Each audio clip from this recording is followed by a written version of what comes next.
Avant de se présenter devant Allah, le croyant purifie son corps comme il purifie son cœur. L'ablution n'est pas un simple geste.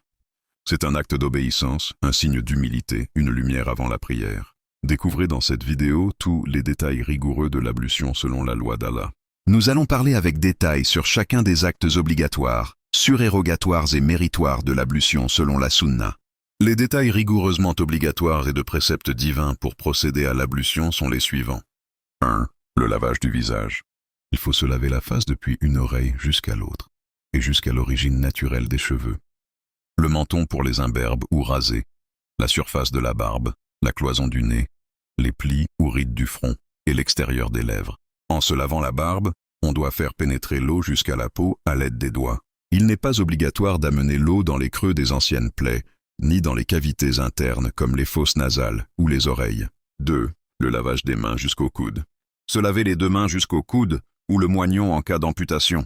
Les doigts doivent être écartés et frottés les uns contre les autres. On ne doit pas nécessairement faire tourner l'anneau, mais il faut enlever tout ce qui empêche l'eau d'atteindre la peau.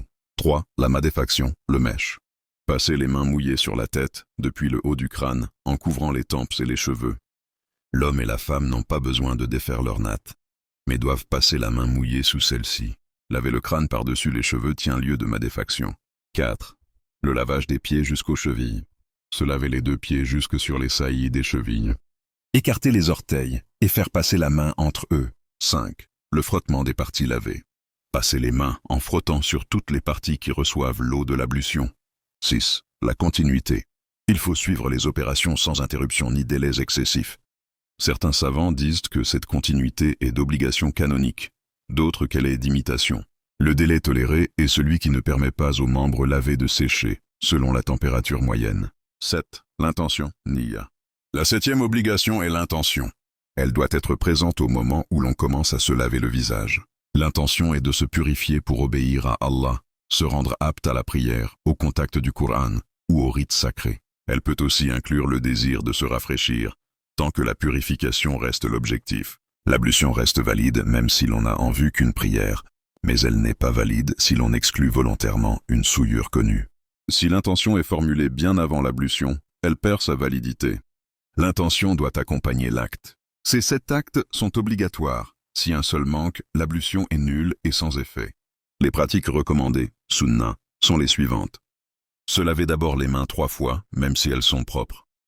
Se rincer la bouche et le nez, 3 fois de préférence. Aspirer de l'eau dans le nez et l'expulser. Passer la main mouillée sur les oreilles, avec de l'eau renouvelée.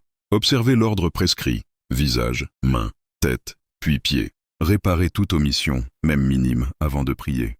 Les circonstances méritoires sont les suivantes. Il est méritoire de faire l'ablution dans un lieu pur, d'utiliser peu d'eau, de faire face à la qibla et de ne pas parler pendant l'ablution. Commencez par le côté droit, posez le récipient d'eau à droite et lavez les pieds 2 ou 3 fois pour plus de propreté. Il est bon aussi d'utiliser le miswak, le cure-dent prophétique, d'invoquer le nom d'Allah en disant « Bismillah » au commencement de l'ablution, et de le faire avant toute action importante. Le prophète Mohammed a dit « Quand un serviteur croit et pratique l'ablution correctement, chaque péché qu'il avait commis avec ses yeux sort avec l'eau ou avec la dernière goutte, et quand il lave ses mains, chaque péché qu'elles avaient fait sort avec l'eau ou avec la dernière goutte, et quand il lave ses pieds, chaque péché que ses pieds avaient commis marche avec l'eau ou avec la dernière goutte, jusqu'à ce qu'il sorte pur de ses péchés. » Rapporté par Sahih Muslim. Un autre hadith dit « Ne veux-tu pas que je t'indique ce par quoi Allah efface les péchés et élève les degrés ?»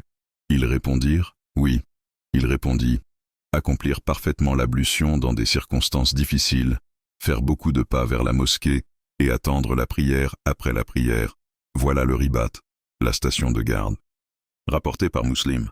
Certains travaux contemporains montrent que l'ablution peut avoir des effets bénéfiques aussi bien sur le plan spirituel que physique.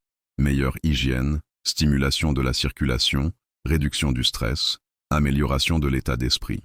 Les savants ont relevé que le hadith, celui qui fait le wudu, bien voit ses péchés sortir de sous ses ongles, est authentique et illustre le rôle purificateur du rituel.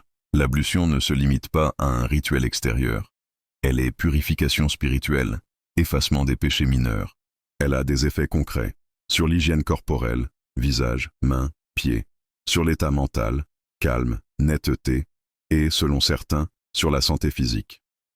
Le mérite est plus grand encore lorsque l'on fait l'ablution correctement et dans des conditions difficiles, eau froide, froid, etc. Il y a un lien entre l'ablution bien faite plus prière qui suit plus intention pure et l'élévation de rang chez Allah. Enfin, l'ablution n'est pas qu'une purification physique. C'est un acte d'amour, un signe de foi et une lumière pour celui qui s'apprête à se tenir devant son Seigneur.